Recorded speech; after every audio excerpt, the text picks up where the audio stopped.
Selamat pagi Bapak Ibu yang dikasihi Tuhan Yesus. Shalom.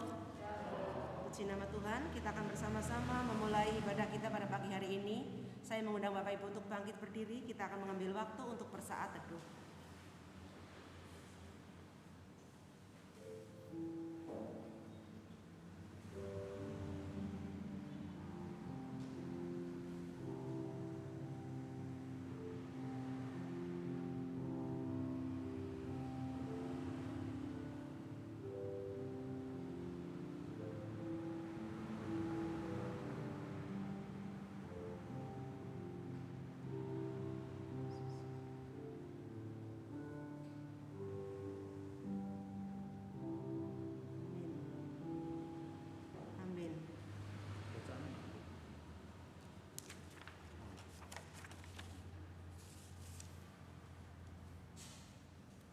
Shalom saudara.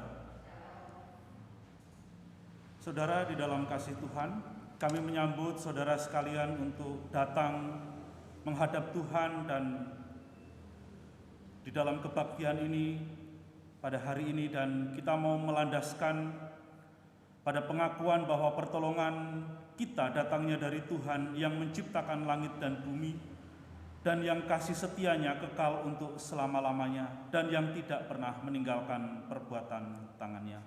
Amin.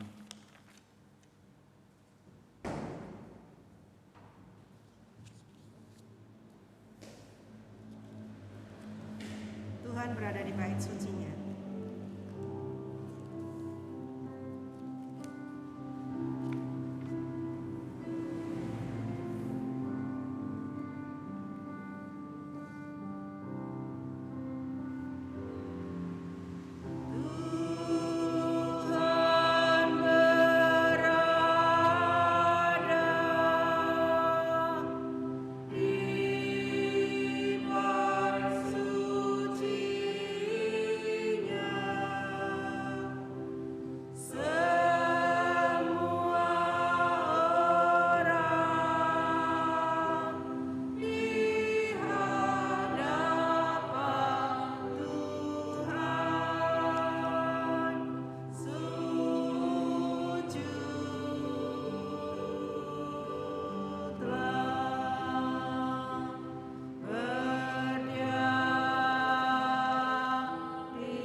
Orang pilihanku, yang kepadanya aku berkenan. Aku telah menaruh rohku ke atasnya, supaya ia menyatakan hukum kepada bangsa-bangsa. Hormat diberi.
Bersama yang terambil di dalam taat dan melakukan firman Tuhan.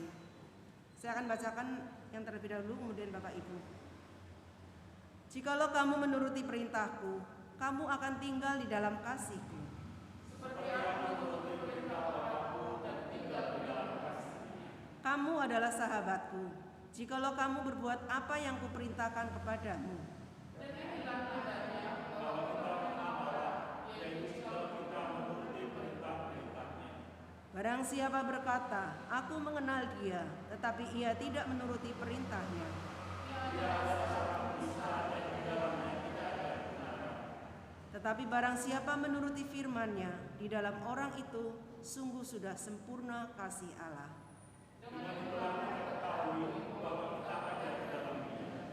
Barang siapa mengatakan bahwa ia ada di dalam Dia, ia wajib hidup sama seperti Kristus telah hidup.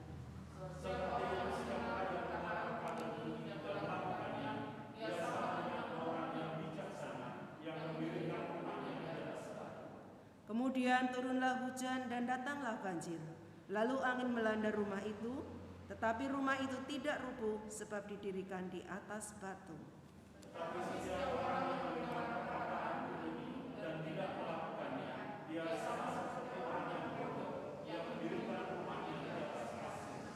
Kemudian turunlah hujan dan datanglah banjir. Lalu angin melanda rumah itu, sehingga rubuhlah rumah itu dan hebatlah kerusakannya.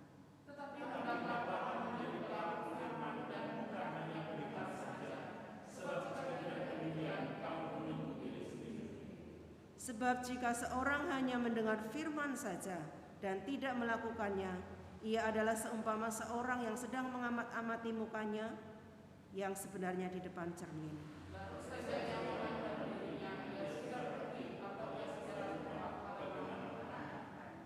Tetapi barang siapa meneliti hukum yang sempurna, yaitu hukum yang memerdekakan orang, dan ia bertekun di dalamnya,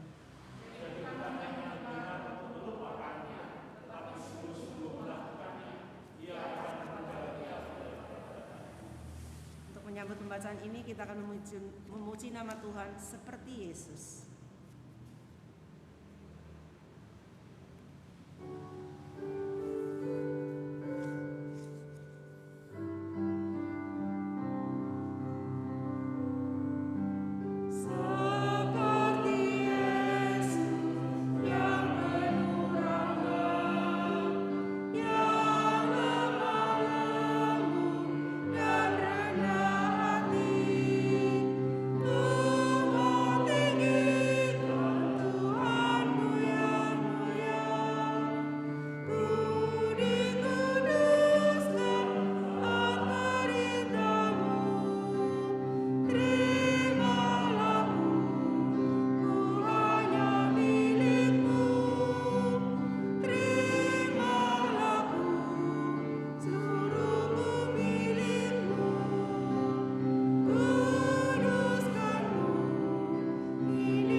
Sama-sama kita akan bersatu dalam doa syafaat pagi ini akan dipimpin oleh Ibu Penginjil Rita. Kami persilakan.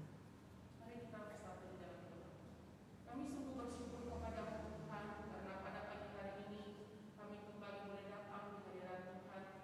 Kami bersyukur karena Engkau telah menyertai istirahat kami sepanjang malam yang telah kami lalui, dan Tuhan sudah menghantarkan setiap kami dari rumah kami masing-masing untuk kami boleh hadir di rumah Tuhan pada pagi hari ini.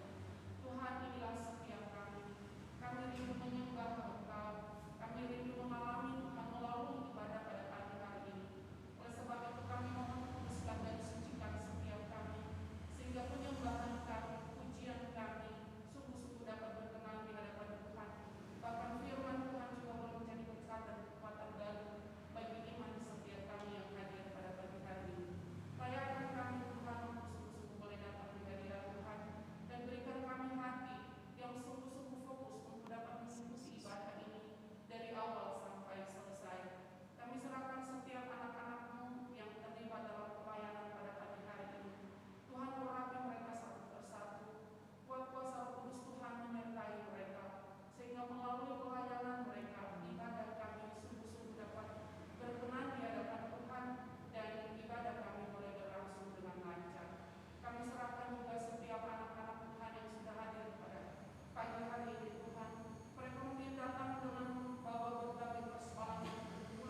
kasih.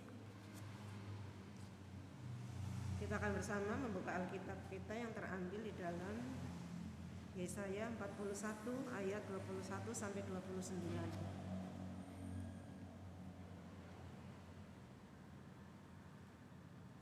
Kita akan membaca bersama-sama. Lihat, itu hambaku yang kutukar, orang pilihanku, yang kepadanya aku berkenan. Aku telah menaruh rohku atasnya, supaya ia menyatakan hukum kepada bangsa-bangsa.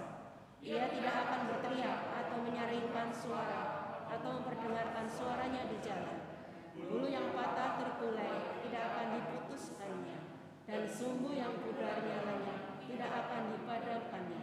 Tetapi dengan setia ia akan menyatakan hukum. Ia sendiri tidak akan menjadi pudar dan tidak akan patah terkulai, sampai ia menegakkan hukum. Segala pulau mengharapkan pengajarannya. Beginilah firman Allah, Tuhan yang menciptakan langit dan membentangkannya, dan menghamparkan bumi dengan segala yang tumbuh di atasnya, yang memberikan nafas kepadanya manusia yang mendudukinya, dan nyawa kepada mereka yang hidup di atasnya. Aku ini Tuhan telah memanggil engkau maksud menyelamatkan, telah memegang tanganmu. Aku telah membentuk engkau dan memberi engkau menjadi perjanjian umat manusia, menjadi terang untuk bangsa-bangsa, untuk membuka mata yang buta, untuk mengeluarkan orang hukuman dari tempat tahanan, dan mengeluarkan orang-orang yang duduk dalam gelap dari rumah penjara. Aku ini Tuhan, itulah namaku. Aku tidak akan memberikan pilihanku kepada yang lain, membuat yang dahulu sekarang sudah diberitakan, hal yang baru tidak kuberitahukan. Sebelum hal-hal itu muncul, aku mengabarkannya kepadamu. Sekian pembacaan firman Tuhan. Kami persilakan duduk kembali. Bersama-sama kita akan mempersembahkan yang terbaik untuk Tuhan. Kita akan memuji nama Tuhan, serahkan yang terbaik padanya.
Doa syukur yang akan dipimpin oleh Ibu Tanto Irawan, kami persilakan.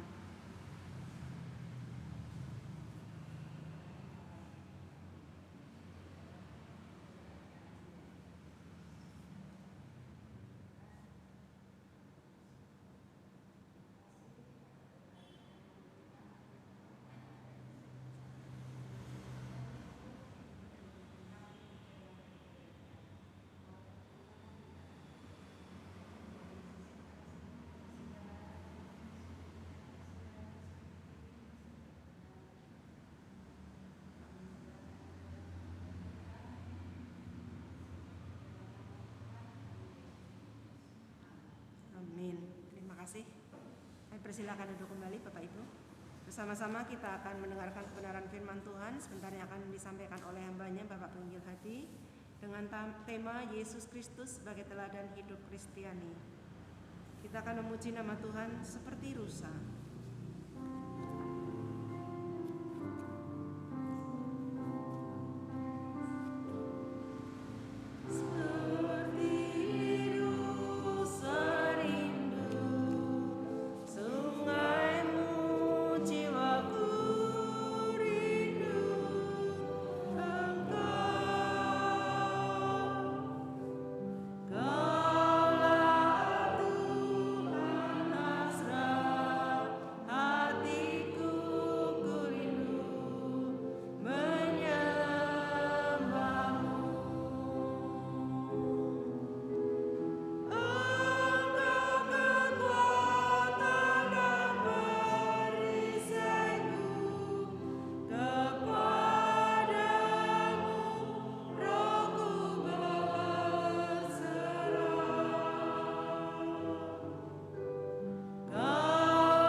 Mari kita berdoa.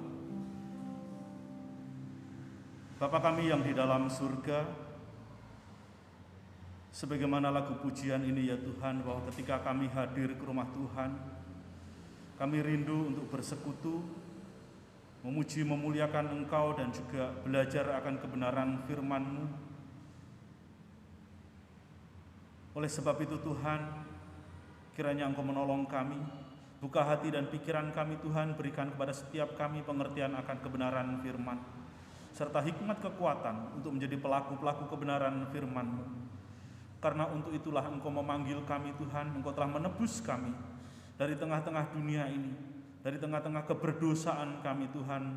Engkau memanggil kami untuk menjadi umat Tuhan, supaya di tengah-tengah dunia ini kami menjadi pelaku-pelaku firman Tuhan, memberitakan akan kebenaran firman-Mu, menghidupinya di dalam kehidupan kami hari ke hari. Oleh sebab itu Tuhan, kiranya hikmat-Mu turun atas kami, terutama buat hamba-Mu yang akan menyampaikan kebenaran firman-Mu. Urapi bibir mulutnya Tuhan, agar apa yang disampaikan boleh menjadi berkat untuk setiap kami sekalian. Di dalam nama Tuhan Yesus kami berdoa. Amin. Shalom Bapak Ibu Saudara sekalian. Puji nama Tuhan, kita hari ini boleh bersama-sama untuk beribadah kepada Tuhan dan kita akan merenungkan firman Tuhan pada hari ini. Saya memberi tema yaitu Yesus Kristus sebagai teladan hidup Kristiani. Saudara, keteladanan itu sangat penting di dalam kehidupan kita.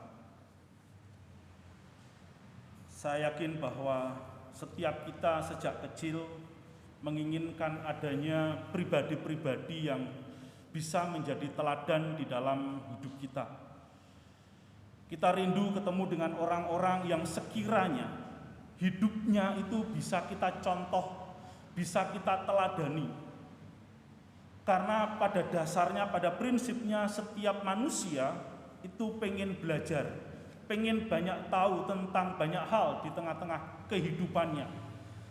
Demikian juga ketika kita melihat figur orang tua kita, kita pun pengen meneladani kehidupan mereka. Hal-hal yang baik dapat kita teladani.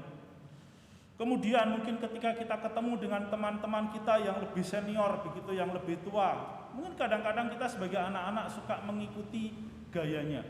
Belum lagi ditambah dengan cerita-cerita sinetron ataupun tokoh-tokoh masyarakat, begitu ya, tokoh-tokoh publik.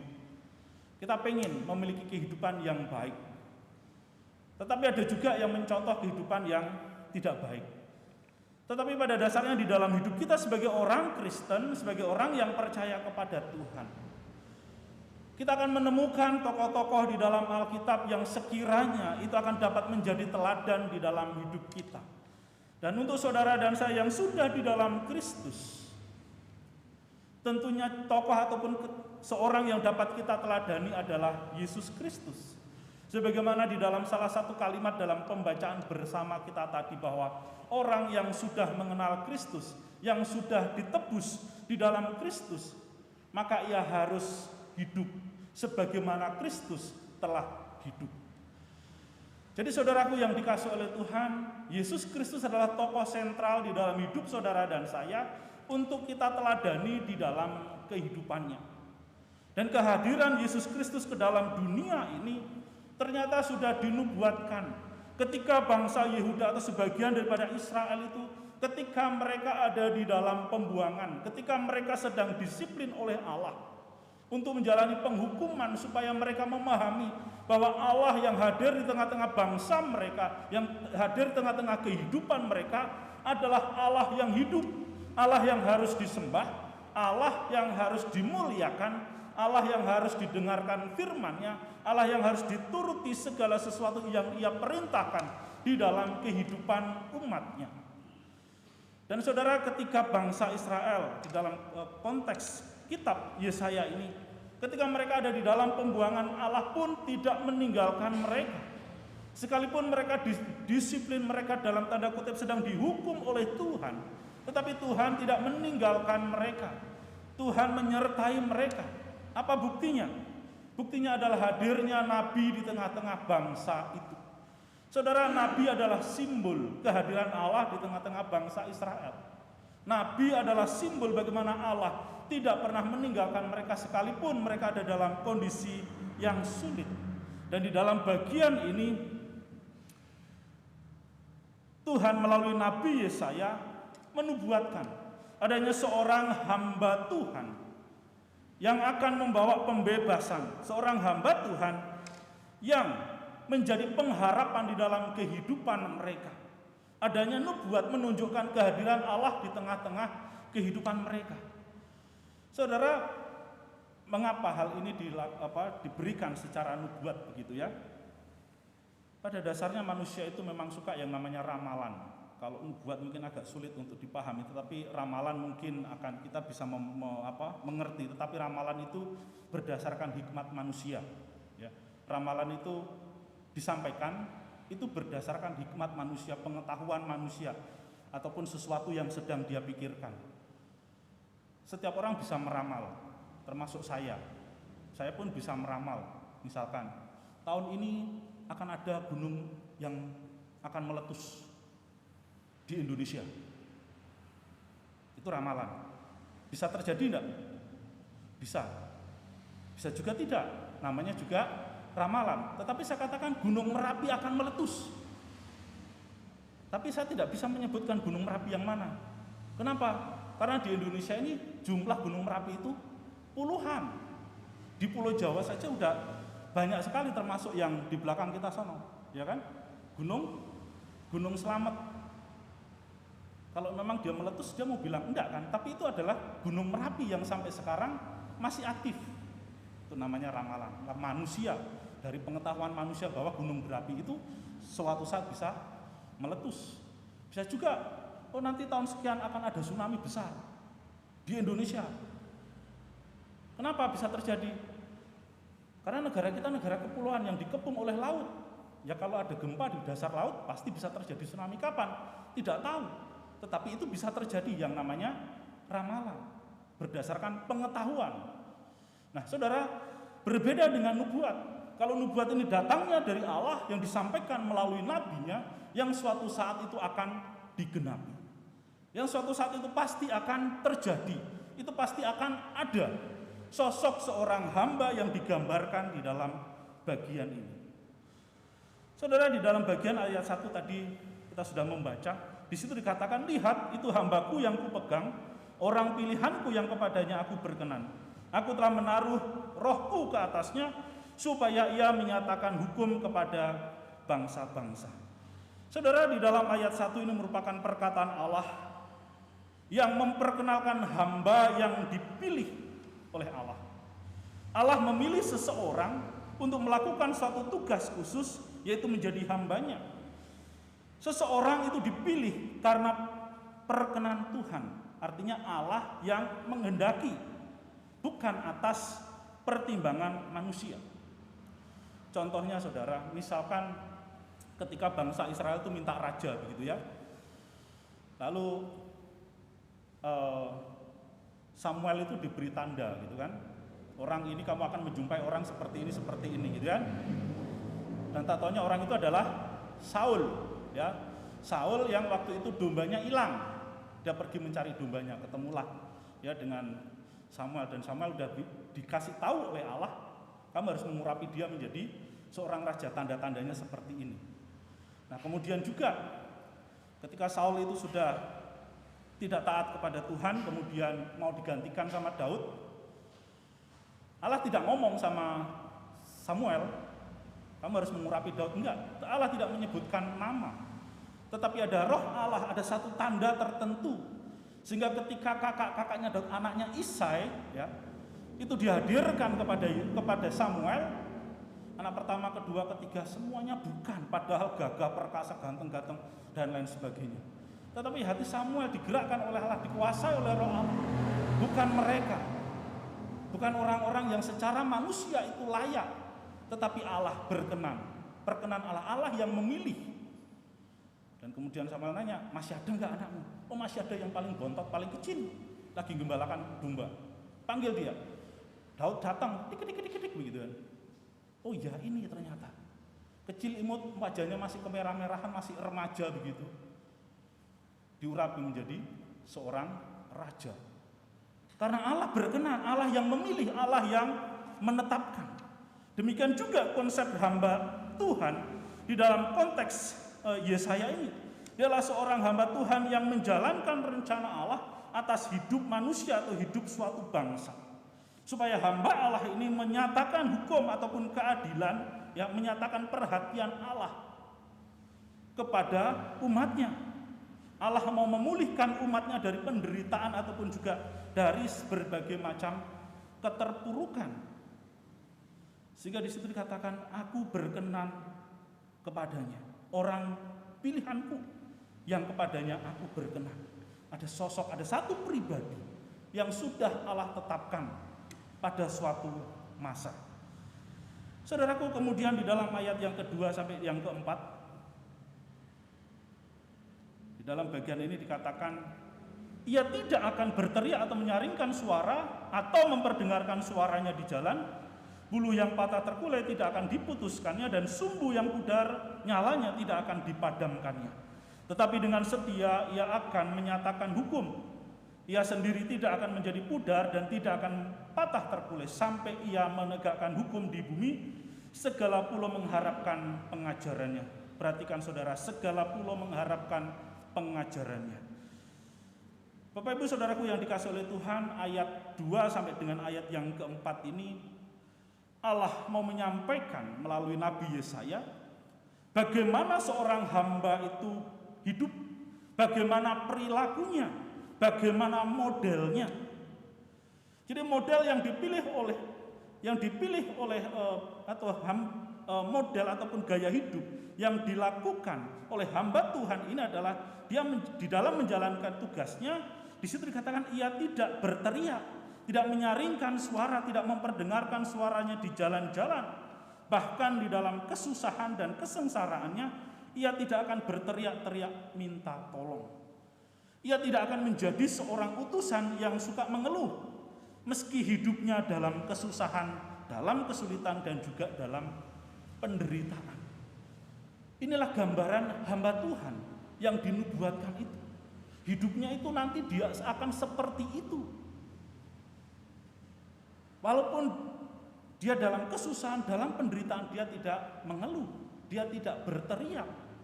Bahkan di dalam bagian itu dikatakan bahwa pengajarannya itu dinantikan. Karena apa? Apa yang disampaikan, apa yang diajarkan adalah kebenaran yang membawa manusia itu kepada kehidupan untuk mengenal Allah, untuk hidup benar sesuai dengan kehendak Allah di dalam kehidupan ini. Kemudian di dalam ayat yang kelima di situ ini yang merupakan di dalam konteks ini Nabi Yesaya mengajarkan kepada umat Tuhan ya di dalam ayat yang kelima. Beginilah firman Tuhan yang menciptakan langit dan bumi. Beginilah firman Allah Tuhan yang menciptakan langit dan membentangkannya, yang menghamparkan bumi dengan segala yang tumbuh di atasnya, yang memberikan nafas kepada umat manusia yang mendudukinya dan nyawa kepada mereka yang hidup. Jadi saudara, di bagian ini Yesaya kembali mengingatkan bahwa pribadi yang menubuatkan, yang menyampaikan pesan ini adalah Tuhan Allah semesta alam. Tuhan yang menciptakan langit dan bumi serta segala isinya, termasuk manusia di dalamnya. Saudara, kenapa sih ketika nubuat ini disampaikan? Nabi Yesaya memperkenalkan Allah kepada Israel yang ada di dalam pembuangan itu. Tujuannya adalah bahwa kondisi umat Yehuda pada waktu itu, Yesaya mengingat bahwa kondisimu itu hancur, kondisimu itu ada di dalam kesengsaraan, ada di dalam keterpurukan. Kalian tidak berdaya menghadapi penindasan, perbudakan yang dilakukan oleh Babel. Maka Allah yang mengutus hamba itu bukan sembarang Allah yang mungkin selama ini mereka kenal di Babel sebagai berhala-berhala. Yang minggu lalu kita sudah bicarakan itu, yang sudah dibahas minggu lalu. Tetapi Allah yang akan membebaskan, Allah yang menciptakan langit dan bumi serta segala isinya, Allah yang maha kuasa. Sehingga melalui nubuatan itu bangsa ini memiliki satu pengharapan bahwa Allah tetap menyertai kita sekalipun kita ada dalam kesengsaraan, ada dalam kesulitan. Allah tidak meninggalkan kita. Allah mengutus nabinya untuk menyampaikan kabar baik, kabar sukacita, bahwa ada seorang penyelamat yang akan membebaskan kita dari perbudakan. Bahwa ketika kita ditolong oleh Tuhan di dalam mengatasi segala macam persoalan hidup ini, kesusahan, kesulitan dalam hidup ini, itu diberikan kekuatan oleh Tuhan. Dan keselamatan dan pertolongan itu memang datangnya bukan dari pihak lain, tetapi dari Allah yang menciptakan langit dan bumi serta segala isinya. Jadi saudaraku yang dikasihi oleh Tuhan, melalui pemberitaan firman Tuhan kita diingatkan bahwa di dalam kehidupan kita pun mungkin memang kita tidak sedang dijajah begitu. Tetapi kesulitan, tantangan di dalam hidup saudara dan saya pasti kita alami. Pasti kita merasakannya. Ketika ada masalah begitu berat, ketika kita menghadapi sakit penyakit yang begitu mengkhawatirkan kehidupan kita. Tetapi ketika kita mau datang kepada Tuhan,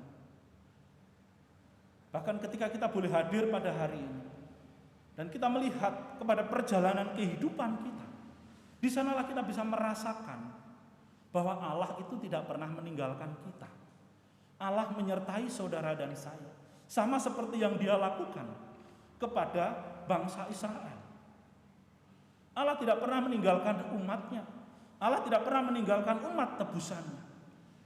Saudara dan saya adalah milik Kristus. Ia tidak pernah meninggalkan saudara dan saya. Jadi apapun yang kita alami hari ini, dalam segala situasi di dalam sejarah hidup kita, Allah selalu hadir dalam hidup saudara dan saya. Amin.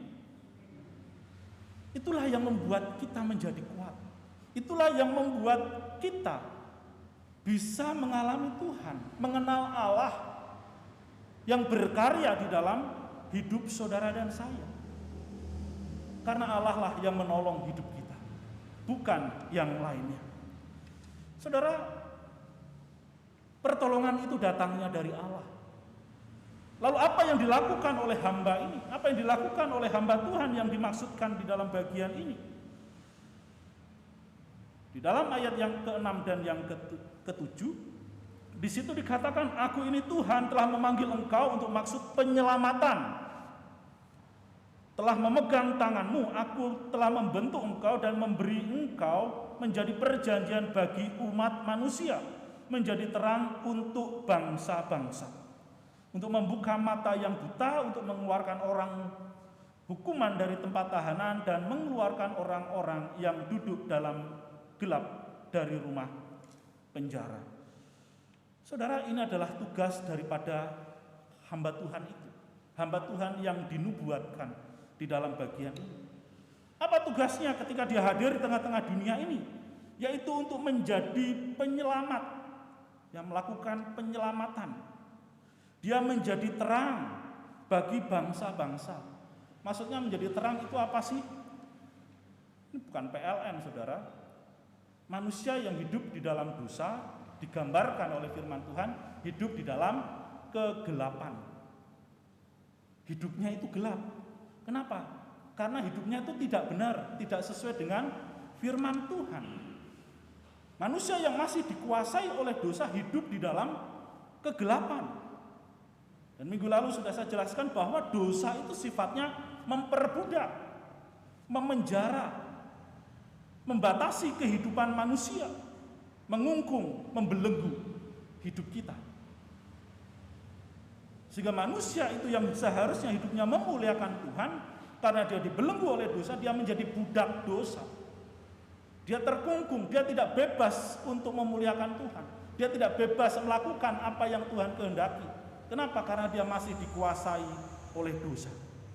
Oleh sebab itu tugas hamba Tuhan ini, dia menjadi terang bagi bangsa-bangsa, bagi umat manusia. Kemudian juga membuka mata yang buta. Saudara, bagian ini memiliki dua makna. Ya, memang hamba Tuhan itu bisa mencelikkan mata dengan mujizatnya. Orang yang buta bisa dipulihkan, disembuhkan. Tetapi juga ketika orang yang masih di dalam kegelapan itu, ketika mendengar pengajarannya, matanya menjadi terbuka. Oh iya, berarti maksudnya mata rohaninya itu menjadi terbuka. Sehingga menyadari bahwa apa yang hidup saya selama ini adalah hidup di dalam dosa. Orang yang mendengar pengajaran keselamatan ini, matanya rohaninya menjadi terbuka. Sehingga dia bertobat dan meninggalkan segala dosa-dosanya. Jadi tugas seorang hamba Tuhan di dalam bagian ini adalah dia membebaskan manusia dari kebutaan secara rohani. Kemudian juga mengeluarkan orang dari hukuman. Saudara, firman Tuhan mengatakan bahwa semua manusia telah berbuat dosa.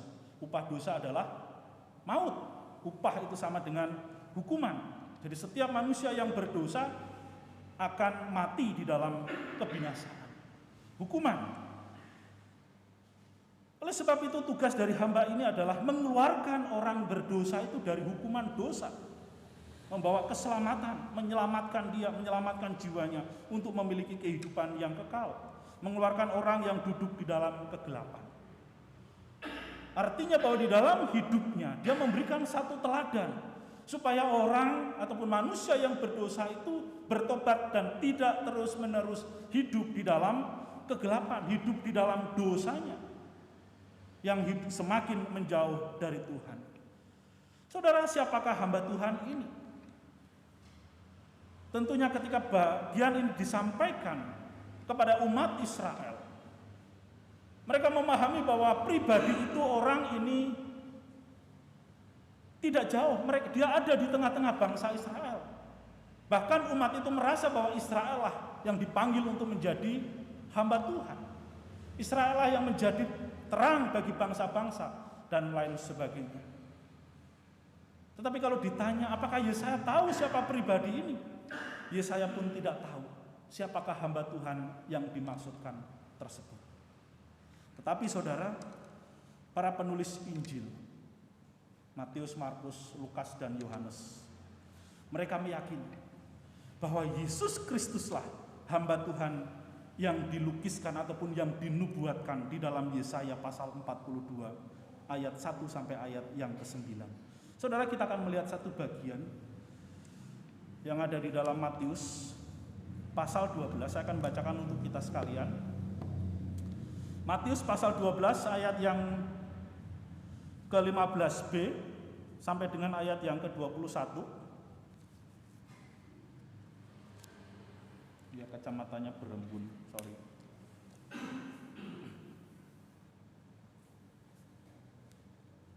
Faktor U, saudara. Dulu waktu masih bisa baca enak gitu ya, tulisannya kecil tetap bisa baca. Sekarang karena faktor usia sudah mulai kabur-kabur tulisan yang kecil-kecil. Kita akan melihat Matius pasal yang ke-12 ayat yang ke-15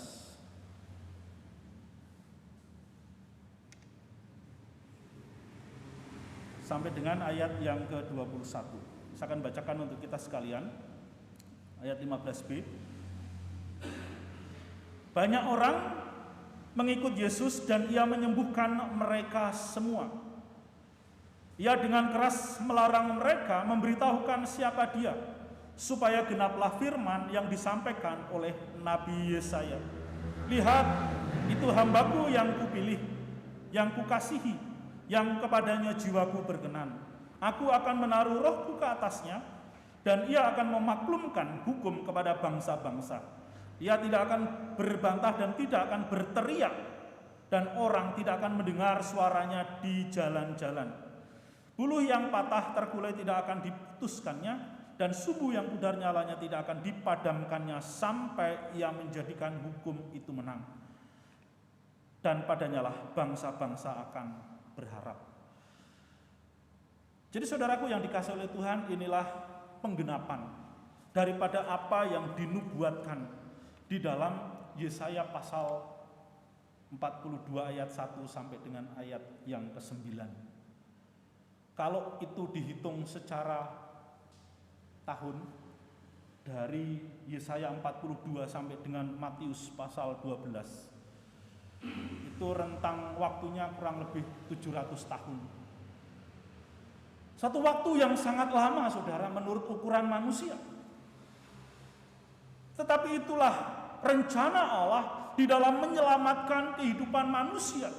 Bahwa ketika Yesus Kristus turun ke dalam dunia ini, ketika Yesus lahir ke dalam dunia ini, dia datang sebagai penggenapan. Dia adalah Allah yang menjadi manusia, yang membawa pengharapan bagi manusia yang berdosa, yang masih hidup di dalam kegelapan, yang masih dikuasai oleh dosa, yang masih menjadi budak dosa.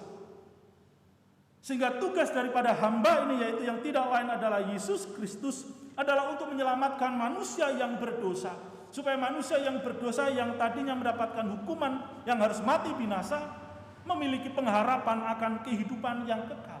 Dan inilah pengharapan untuk semua bangsa. Sehingga pada waktu itu di dalam konteks Matius ini, kenapa Matius menyimpulkan hal itu, dan bukan hanya dia tetapi juga rasul-rasul yang lain. Karena Matius menjadi saksi mata apa yang dilakukan oleh Yesus ketika hidup di dalam dunia ini. Dia menyembuhkan orang yang buta. Melalui mujizat-mujizat dia menyembuhkan begitu banyak orang. Orang yang ada di dalam keputusasaan, termasuk Matius sendiri sang pemungut cukai. Yang tidak memiliki pengharapan itu, yang hidup di dalam keterpurukan karena dosanya, karena cap masyarakat terhadap dirinya sebagai seorang pemungut cukai, sebagai seorang yang berdosa. Namun ketika dia mengalami perjumpaan dengan Yesus, dia mengalami perubahan di dalam hidupnya. Dia menjadi seorang pemberita Injil, dia menjadi seorang pelaku firman, dia menjadi seorang pengikut Kristus yang setia. Jadi saudaraku yang dikasihi oleh Tuhan, inilah tugas daripada Yesus Kristus. Menjadi penyelamat manusia, yang menjadi pengharapan, yang memberikan pengharapan di dalam hidup setiap kita. Hidup saudara dan saya. Saudara dan saya sudah ditebus oleh Tuhan, sehingga kehidupan kita tidak lagi hidup di dalam kegelapan. Saudara dan saya adalah orang-orang yang berjalan di dalam terang. Saudara dan saya yang sudah diselamatkan, tidak duduk di dalam kegelapan, tetapi kita berjalan di dalam kebenaran firman Tuhan. Inilah panggilan kita sebagai anak-anak Tuhan. Sekali lagi saya mau menyinggung pembacaan kita bersama pada pagi hari ini. Siapa yang sudah di dalam Kristus, ia wajib hidup sama seperti Kristus telah hidup. Artinya apa saudara? Kita melakukan apa yang Yesus lakukan. Kita mengerjakan apa yang Yesus telah kerjakan di tengah-tengah dunia ini. Bahwa tugas dan tanggung jawab saudara adalah memberitakan Injil. Seseorang yang sudah mengenal Injil harus memberitakan Injil. Dan itu adalah tema kita, mengenal Injil untuk memberitakan Injil. Saudara dan saya sudah mengenal Injil, yaitu kabar keselamatan. Kita sudah menerima anugerah keselamatan. Jadi di dalam diri kita ada tanggung jawab yang besar untuk menjadi penyelamat, untuk menjadi terang bagi dunia ini. Mungkin kalau dunia ini terlalu luas, buat keluarga kita, buat lingkungan tempat di mana kita tinggal, tidak usah jauh-jauh. Mereka lah sasaran ataupun ladang di mana yang Tuhan berikan untuk kita memberitakan Injil. Kalau tadi di depan saya katakan bahwa setiap manusia itu mencari sosok yang bisa diteladani. Sementara saudara dan saudara menemukan Yesus Kristus di dalam hidup kita, yang menjadi yang harus kita teladani, maka kini tiba saatnya di dalam hidup saudara dan saya kita menjadi teladan bagi orang lain. Menunjukkan bahwa kita adalah orang yang sudah diselamatkan, yang hidup di dalam kebenaran. Lakukan itu saudara di dalam hidup kita masing-masing. Karena itu adalah cara yang efektif. Ketika kita mendengar ada anggota keluarga kita yang sakit, memang kita tidak bisa mengadakan mukjizat, tetapi mulut kita bisa berdoa. Untuk siapa? Untuk anggota keluarga kita yang sakit. Siapapun itu datangi, doakan dalam nama Tuhan Yesus. Di sana kita sudah memberitakan firman Tuhan. Kita sudah memberitakan Injil. Bahwa dalam segala persoalan pergumulan hidup manusia, manusia membutuhkan Yesus Kristus di dalam hidupnya. Jadi saudara, itu adalah hal-hal yang sangat praktis. Perbuatan-perbuatan praktis yang dapat kita lakukan dalam rangka kita memberitakan Injil Tuhan. Bahwa kita sebagai orang yang percaya kepada Yesus, dalam segala situasi dan kondisi, kita mengharapkan anugerah, kita mengandalkan anugerah Tuhan untuk melakukan apa yang Tuhan perintahkan. Ketika saudara berdoa dan nama Tuhan diberitakan di dalam doa itu, maka orang yang kita doakan mengerti, memahami bahwa kita membutuhkan Tuhan, kita membutuhkan anugerah untuk menghadapi berbagai masalah persoalan di dalam hidup kita. Saudara, di dalam memberitakan Injil, di dalam tugas saudara dan saya untuk menyampaikan kabar sukacita itu, untuk menjadi terang di tengah-tengah dunia ini, itu tidak terjadi dengan begitu saja. Saudara dan saya sudah ditebus di dalam Tuhan, ada anugerah. Anugerah itulah yang menolong kita untuk menjadi pelaku firman Tuhan. Kita harus berdoa, memohon kepada Tuhan. Tuhan, berikanlah aku keberanian untuk memberitakan Injil. Harus berserah dan bersandar kepada Tuhan sepenuhnya. Karena untuk menjadi pelaku-pelaku firman Tuhan, itu dibutuhkan komitmen, dibutuhkan satu tekad yang kuat dari dalam hati kita. dari kehendak kita. Kita harus dalam tanda kutip memaksakan diri. Ya, tanda kutip memaksakan diri belajar untuk memberitakan firman Tuhan dari hal-hal yang sederhana.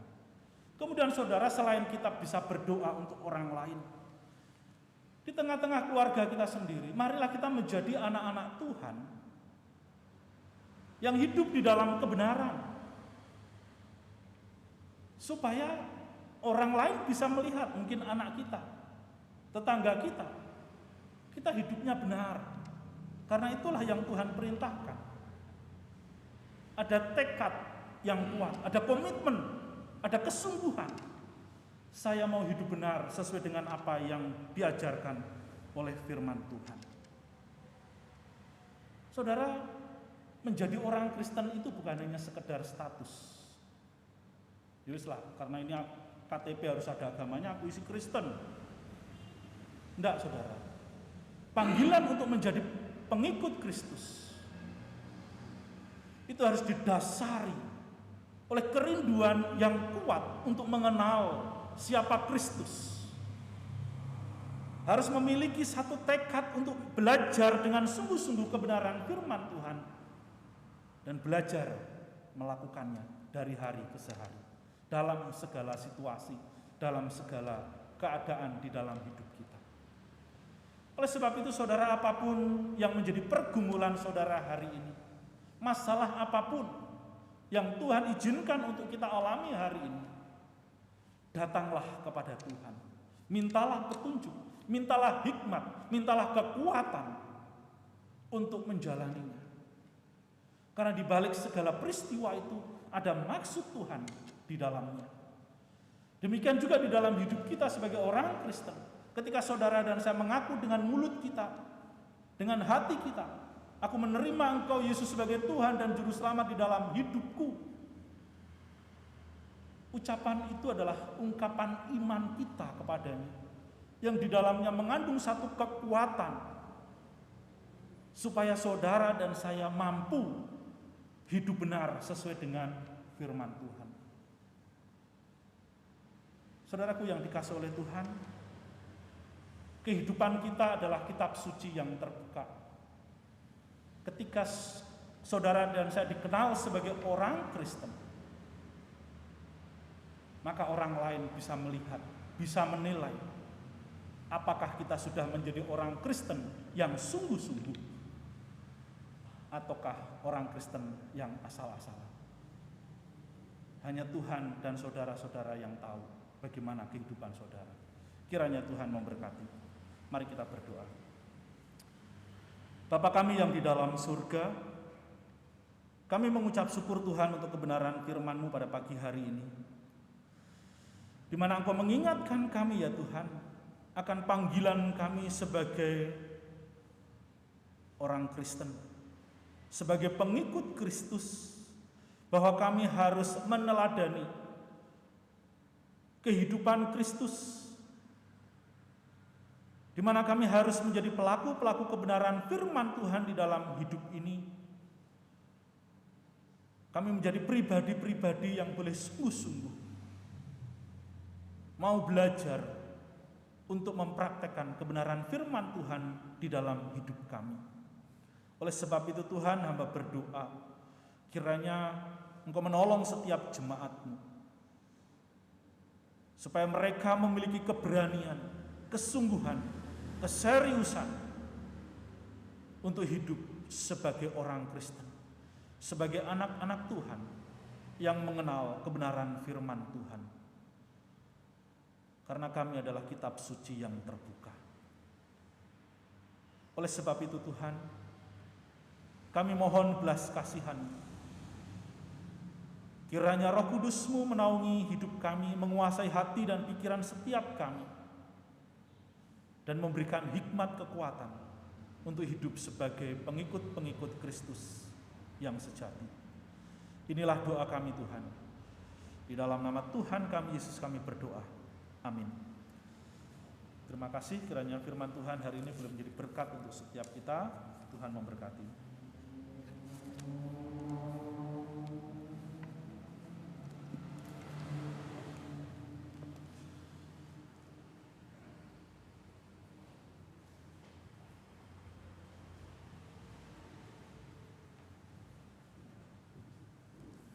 Puji Tuhan untuk firman-Nya yang sudah kita dengar. Kiranya Bapak Ibu dan Saudara bisa memahami melalui firman Tuhan yang sudah kita dengar dan boleh hidup ada di dalam hati dan hidup Bapak Ibu, sehingga kita boleh menjadi teladan seperti Yesus Kristus di tengah-tengah keluarga kita ataupun di lingkungan kita ataupun dimanapun kita berada.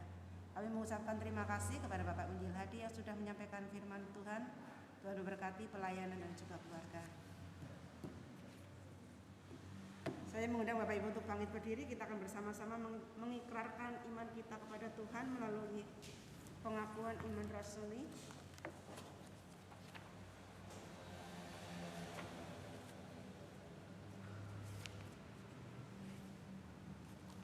Aku percaya kepada Allah, Bapa yang Maha Kuasa, Khalik langit dan bumi, dan kepada Yesus Kristus, Anaknya yang tunggal, Tuhan kita, yang dikandung daripada Roh Kudus, lahir dari anak darah Maria, yang menderita sengsara di bawah pemerintahan Pontius Pilatus, disalibkan, mati dan dikuburkan, turun ke dalam kerajaan maut. Pada hari yang ketiga, bangkit pula dari antara orang mati, naik ke surga, duduk di sebelah kanan Allah, Bapa yang Maha Kuasa, dan dari sana Ia akan datang untuk menghakimi orang yang hidup dan yang mati. Aku percaya kepada Roh Kudus, gereja yang kudus dan am, persekutuan orang kudus, pengampunan dosa, kebangkitan daging, dan hidup yang kekal. Amin. Doksologi.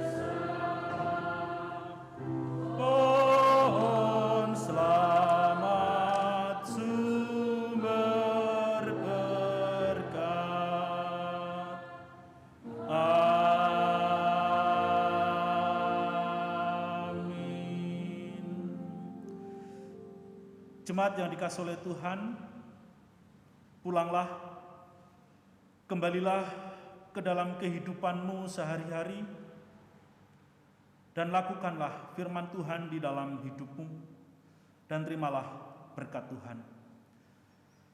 Kiranya Tuhan memberkati engkau dan melindungi engkau. Kiranya Tuhan menyinari engkau dengan wajah-Nya dan memberi engkau kasih karunia. Kiranya Tuhan menghadapkan wajah-Nya kepadamu dan memberi engkau damai sejahtera dari sekarang sampai selama-lamanya. Amin.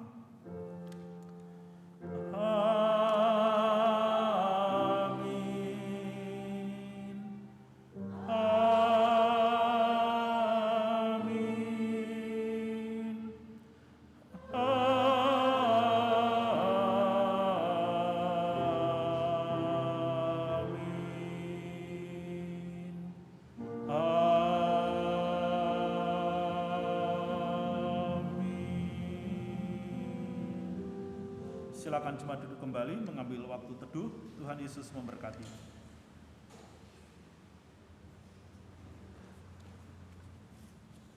Saya akan bacakan warta gereja untuk pelayanan minggu depan. Liturgis Ibu Penginjil Rita, doa syafaat Ibu Heni, petugas pelayanan Bapak Tanto Irawan, doa syukur Bapak Tanto Irawan, LCD Saudari Intan, keyboard Saudari Leni. Kami mengucapkan terima kasih kepada anak-anak Tuhan yang pagi ini melayani Tuhan. Tuhan memberkati pelayanannya dan juga studinya. Kami juga mengucapkan terima kasih kepada Bapak Injil Hadi yang sudah menyampaikan firman Tuhan. Kiranya firman Tuhan menjadi berkat bagi Bapak, Ibu, dan Saudara untuk boleh menjadi bekal di dalam kehidupan hari lepas hari. Kita akan bersama-sama menyanyi lagu Immanuel sambil memberikan salam jauh.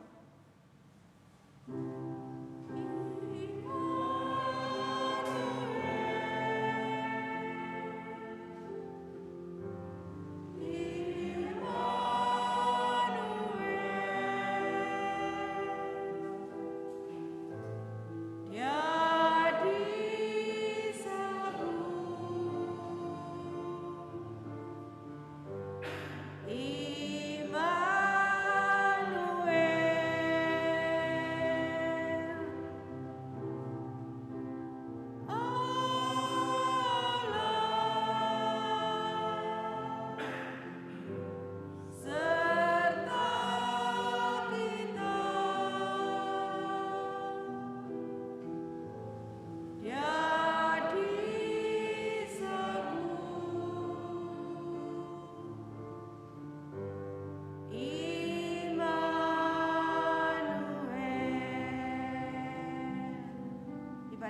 saat teduh. Tuhan Yesus memberkati.